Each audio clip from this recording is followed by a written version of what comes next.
Okay, so before we add the eyelids, there's a couple things I want to do.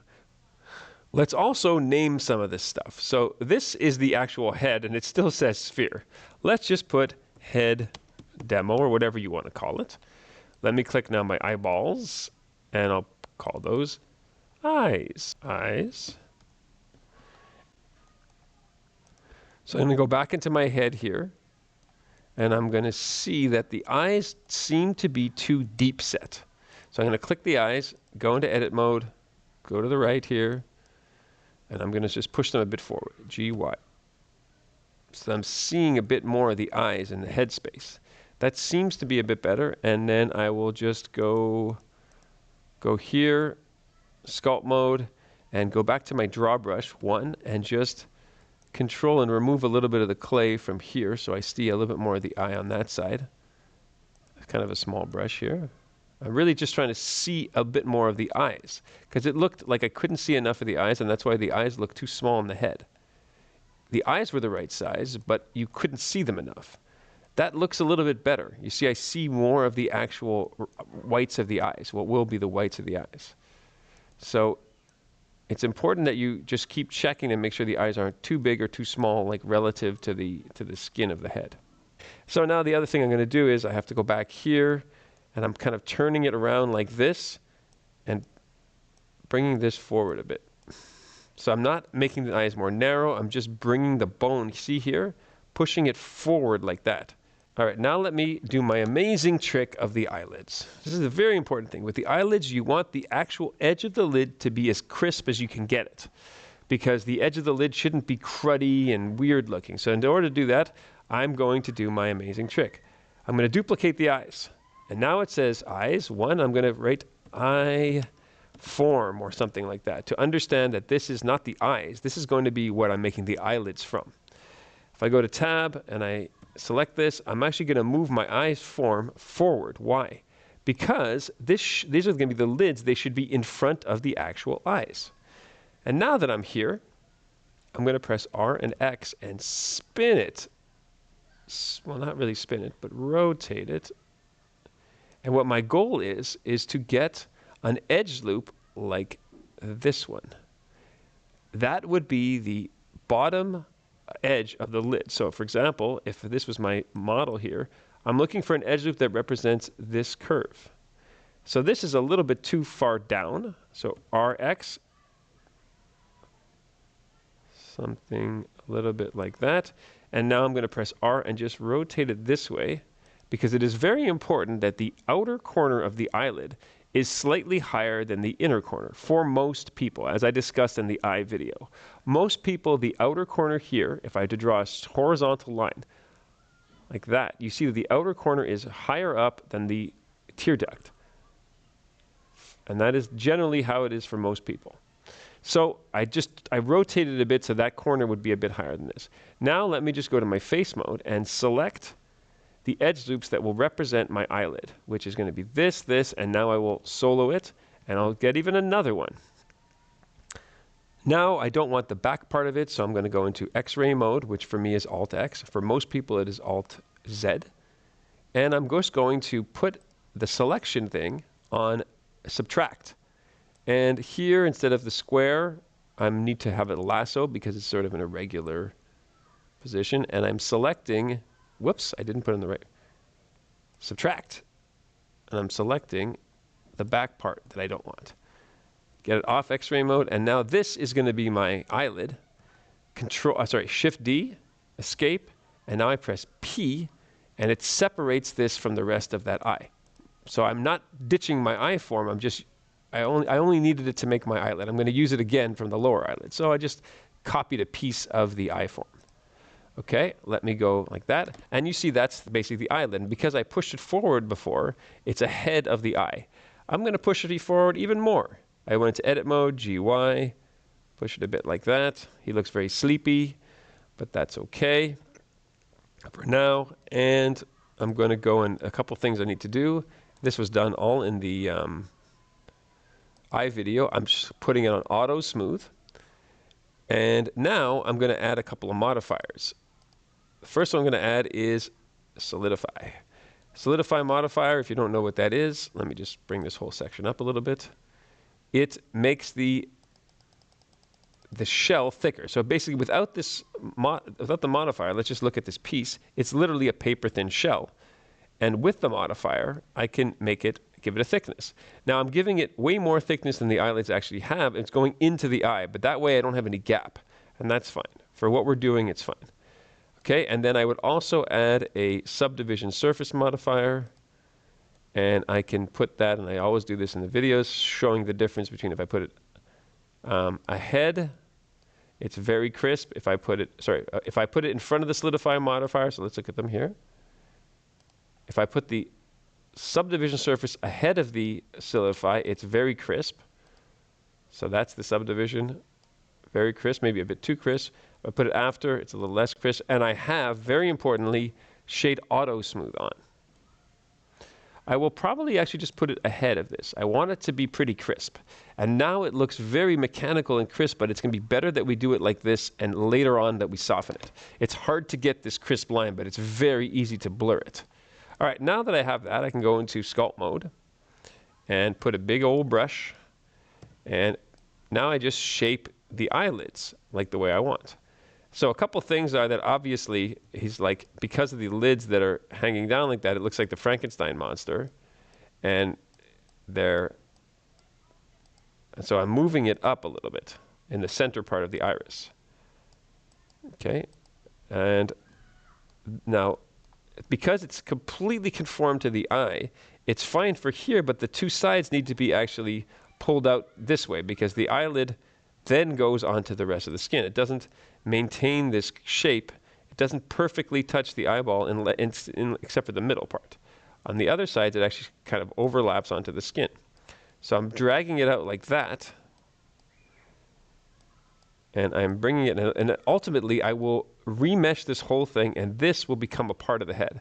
But for now, I'm keeping it separate because it's way, way easier to work with this low poly strip than it is to try to do these eyelids when there's a million polygons. Because now I can't screw up this nice sharp edge. It's very easy to manipulate. So do not join it yet. Do not apply the modifiers yet. Keep it separated. I think it is definitely the way to go, having done it in many different ways. Okay, now I'm going to press Alt-Q and go to the actual head. And with a very large brush, I'm just going to pull down the forehead a little bit so that it overlaps onto the eyelid. One other thing I'm going to do is I'm going to do Alt-Q to the eyeballs themselves, get off of sculpt mode, and then rotate X so that the eyes are looking a bit more forward. Because part of the reason why he looked like the Frankenstein monster is because his eyes were looking rolled up in his head like a zombie. So he's very nice, but he's not a zombie. Okay, so let's say that I like that. Now let me do the lower lids. Okay, I'll put back on my eye forms because that was the one that I used, this weird looking thing. Go back to edit mode, and now select all and rotate X again. And now I'm kind of doing the lower lid. So again, I want this edge. So again, I want this edge, this lower, that one. And at least something that kind of looks like it. So I'm going to rotate this, just R, to kind of get this to be approximately right. Then I'm going to select this one, and this will be the lower lid. And I'm once again, backslash, go into solo mode, select an extra one so I won't have a gap. Go to the side, have my lasso, I have my subtract, go to edit, X-ray mode, and I'm just going to select these, which I don't want. Okay, Shift D, escape, P, selection, separate selection. And I can turn off my regular eye forms, and now I have these beautiful little lids. And it seems okay for the placement. Let me do the same bunch of modifiers I did before. I did solidify, and I did subdivision surface, and I did shade auto smooth. And I put the this at about thick enough. Okay, so now let me see what happened there. If I put the subdivision in front of it, that's more what I want there. I think on my other ones, the subdivision was on the top. Yeah, okay, good.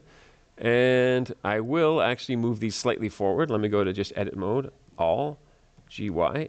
Now, this is another important tip for you kids. The upper eyelid, if I draw a vertical line like that, the upper eyelid should be further ahead than the lower one. So that's okay for now. That's pretty good. Now I can just go to sculpt mode. And again, kind of doing the same thing I did before. If I press G, I'm just going to pull this out a little bit because it's too recessed. And it needs to, now the lower lid needs to kind of go up to join the upper one. That's kind of too thick, so I'm moving it like that. And here also, it needs to actually join the face. So if I just go into solo, I can kind of go on the bottom of these eyes and just pull that out a little bit. So it's a little bit easier to see. And now, pulling it down. Pressing shift to just smooth it. See that angle from the side? This is too much of an angle. So I'm just inflating the bottom part so it's pushed out a bit more. From the front, again, this iris, this circle here, should be about the lowest point.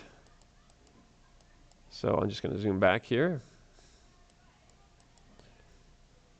This is the opportunity to get these lids to be shaped decently, because after you join them to the head, it's a lot more difficult. But now that the fact that there's two separate pieces is great, because I can go, for example, oh, I need to push this. Just go there. I can move this back a little bit. See, I can do that. That's easy. And I'm not touching the lower lid. I'm just touching the upper lid. So it makes it a lot more manageable when you first start off with the lids separate. I'll go to my front view. Okay, yeah, his face does look too long. There's too much space of his jaw here. Okay, a couple of things we can do. The easiest is going to be this. Press M. I'm going to literally mask off the entire bottom part of this head. And I'm going to press Control and undo this part of the mask. Then I'm going to smooth it. Smooth, smooth, smooth, smooth, smooth, smooth. And guess what I'm going to do, kids? Guess what I'm going to do? I'm going to invert the mask, and I'm literally going to push this entire section up, and we're going to see if that works. Aha. That's certainly better. A couple things right away, since this stuff is all white, all the new stuff I added, I'm just going to put the gray material, this, that. Just keeping everything exactly the same color so I can assess stuff. Gray, gray, great. Okay, that's actually pretty good. Now let's go and actually, we're going to do a couple things. We're going to merge these things together, first of all. So I'm going to select the upper and lower lids. And it's very important that I apply all the modifiers I used.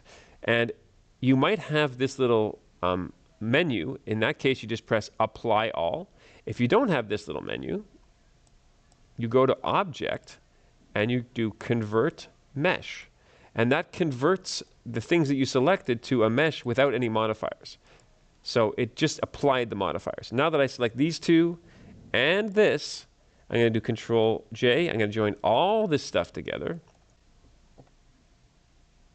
Now I'm going to remesh this at 0.01. Before doing this, make sure you save the file, because since you're remeshing it at a pretty high resolution, it could crash if your computer is not very good.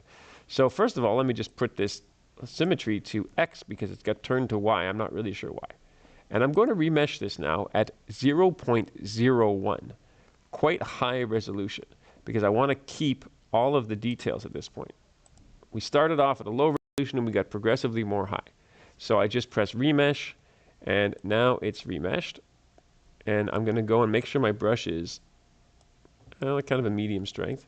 You're going to notice that now that it's a pretty high resolution, your smooth brush is not very effective, because there's a lot to smooth. But if I go for a larger setting and I want to just smooth this out, I will turn the strength of the smooth down, because I don't want to just ruin everything. Okay, now a couple things I need to do. I need to bridge the outer edge of this eyelid with the rest of the skin. So like if you see this picture here, there's not a sharp transition between the eyelid flows onto the skin, and here I have this weird kind of bump here. So first of all, I'm going to just smooth it a little bit. But the big thing is going to be I'm going to add some clay strips. 4 for my clay strips. And I'm going to make this about the same width as the eyelid here. And I'm going to be brush back and forth and basically smooth and then brush a little bit more and basically bridge it onto the side of the face. A little bit more because it's nice. And there we go. You can give it a bit like that, kind of. Okay. And now the same thing here in the inner corner. The inner corner, if we look, let's look at our little reference here.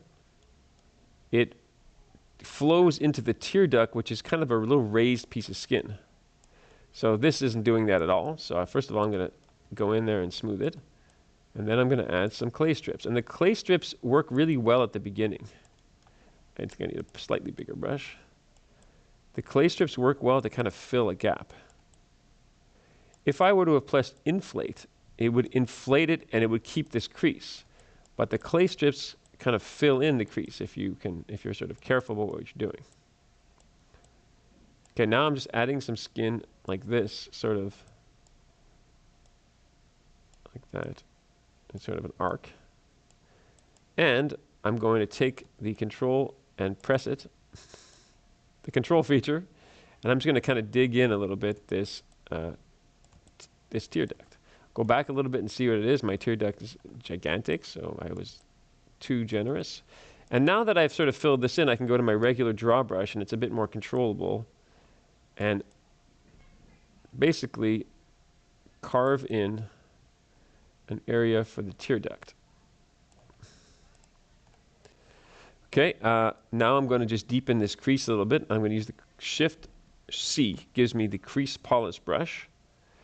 And I can go to, I put on my stabilized stroke if it's not on. And I'm just going to use it to deepen the crease. And look at the yellow, look at the red line. That's what I'm following, the red line, just to deepen that up a little bit. Okay, and so now I will a little bit inflate there. That's a bit better, a little less Frankenstein monstery. And then I'm going to take the clay strips brush at a pretty low strength with a little bit of stabilized stroke, and I'm going to draw on the form of the brows. Okay, so the lowest point of the brows is usually here, but I usually, if the character isn't like a evil kind of a guy, you can have him go a little bit up at the end, so he has a bit of a more of a sympathetic look. An example of that would be Elsa from Frozen. Elsa, even though she always looks kind of concerned, the inner edge of her eyebrows always goes a little up to show that she's thinking about something. She's not just an evil Snow Queen. She's thinking about Arendelle and her sister and Olaf and the guy who runs the sauna, you know, all of that. So just a little addition of a tipping up in the end kind of gives her a bit more of a sympathetic look. So I want this guy to look a little bit more sympathetic. So I've switched to the draw brush, and I'm just emphasizing that by pressing Control, and it's not very obvious what I'm doing there. That's more obvious. And I don't want the eyebrows to be too close together, even though, well, if you know me, that's me. But I don't want him to have a unibrow. He has to be much better looking than I am, which is not a very difficult task. Okay, so I've sort of made his eyebrows there, and we're looking pretty good. Now, a couple more things. I've lost a lot of the definition of his lips, and his nose is all kind of cruddy, so let's kind of work on that. Shift C, and I'm going to add the crease polish brush. And I'm going to use that for the definition of the lips. If I put the stroke, I usually do a bit of a stabilized stroke. I'm just sharpening up the inner border of the lips, the lip line, really. Okay, now I'm going to switch to just a draw sharp brush, and I don't want any stabilized stroke on it, so get that off. Really low, quite large, and I'm just carving in the kind of area where he's smiling. There. Okay, now since I have this draw sharp brush, a couple things I'm going to do. Put the strength really low, emphasize the middle line here, maybe not that low. Yeah, that kind of, remember we talked about the separation here. Emphasize, oh, not that, emphasize this here. Again, the separation there. And I'm going to press Control now, and that's way too sharp. Pressing Control and adding this ridge. Hold on, I'll do that part again.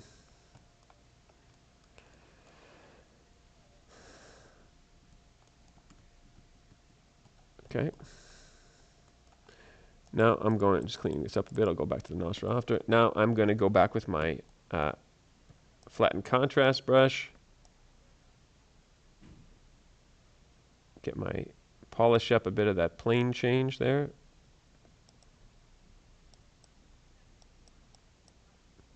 Polishing this center part here. And the flatten contrast brush is kind of like sanding it.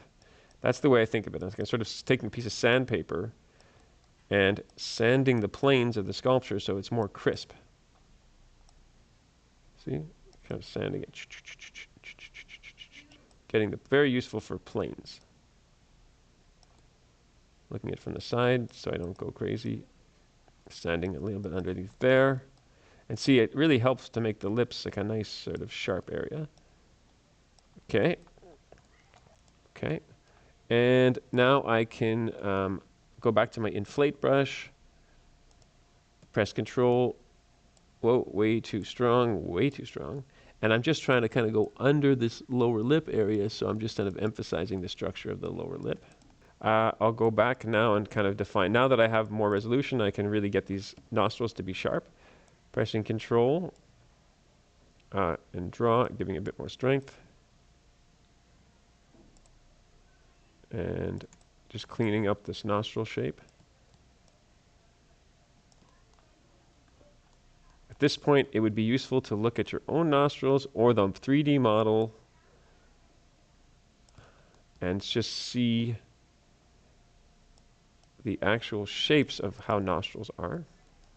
I made the nostrils a bit too wide for this guy. Draw sharp, just to emphasize this here. It's a bit better. Okay, I kind of like that he has a bit of a wide nose. That's kind of nice. Gives him some character. Okay, and the final thing we're going to do here is, well, this is a couple of things I'm just seeing. This here, G, I'm pushing it. It's too wide. This depression here. Just adjusting it a little bit, just being a bit nitpicky. And now I will do the eyes. Let's go to the eyes here. I'm going to go here. I'm going to check out the iris, see if the size is good. Okay, I'm going to now basically select these two loops. This is going to be the pupil, and that's the iris. Right now I can see that this pupil is way too big. Unless he was on massive drugs, the pupil shouldn't be that dilated. So I have just made the edge loop a bit smaller. I press GG, or I press scale, it's the same thing, and I just selected it. Okay, I selected the pupil. Now I'm selecting what's going to be the iris, and I'm just extruding it back. And of course, it looks very weird now because there's still skin behind. I'll just go on to, like that. Maybe it's a bit too far forward. Extrude. Let's say it's too far back. You can always switch this to normal and do GZ, and now you'll be able to move it back and forward. Let's say about something like that. Back to my global transform. Select that, and then this you're also going to extrude back, and that's the pupil. Now, what happens when I turn back the head is that there's all this skin that is still there inside of the actual head. So let's just look at the head itself and you'll see what I'm talking about. If I just select the head, you'll see that behind the eyes, there's still all of this skin. Well, that skin is actually further forward than the hole that I just carved, so I have to actually carve this out. So I'll go to sculpt mode. Many ways I can do this. I can just mask it off. Probably be the easiest way to do it. And just mask off the center part. Something like this here. Obviously do not go into the lid because you're going to be pushing all of this back in a second. And I'll blur that a little bit. Okay, let me just invert it, go to the side, use my grab brush, yank it back, get rid of my mask. Now I'll see what happens if I've solved the problem. I seem to have solved the problem. Oh, there's still a little piece over there. Let's just go G, and I'll smooth that back. Look at that. Okay, so now I got rid of all that extra skin. Oh, a little bit there. All right, now you're almost done here. The one thing we have left is let's click these eyes, let's choose auto smooth, and then, as we have done in the eye video, let's add a bevel modifier. Like this, you see that without any bevels, the eyes, it's kind of hard to see what's going on here. But if I put a bevel modifier, and this looks terrible, of course, and I put 2, and then I maybe decrease this a little tiny bit, because often there's these weird things with the eyes, maybe something like that. It looks much, much better because I've given some extra, basically smoothing. I've beveled the edges of this thing. So let's see what happens if I look at my front view. It's not too shabby at all. I'm just going to take the line project tool here, go to the side view, and cut the bottom part of the head off. All right, so this is our finished head for the video. And if you have a good sense of observation, you noticed I changed a couple of little things since that last shot in the video where I was cutting the bottom of the neck off. And they were really proportional things. I took a break of a few hours, and I came back and I did some changes with the grab brush on the head shape. I sort of pushed up this chin, gave it a bit more of this cleft. I pushed in the sides underneath the cheekbones and pushed out the cheekbones a little bit. I carved a little bit under here with the draw brush. I pulled out the ears a bit to give it a bit more of an interesting shape so it wasn't such a rectangular shape. And I actually went into the eyes and colored the irises with a darker gray and the pupils with an even darker gray, so it kind of gives like a monochromatic paint job, I guess you could say. And so it just looks a little bit nicer for the renders. So anyway, that was the video, and I really hope that you enjoyed it, and I hope that you learned some stuff from it, and I hope you can apply some of these things you learned to your own projects. So thank you very much, and bye-bye.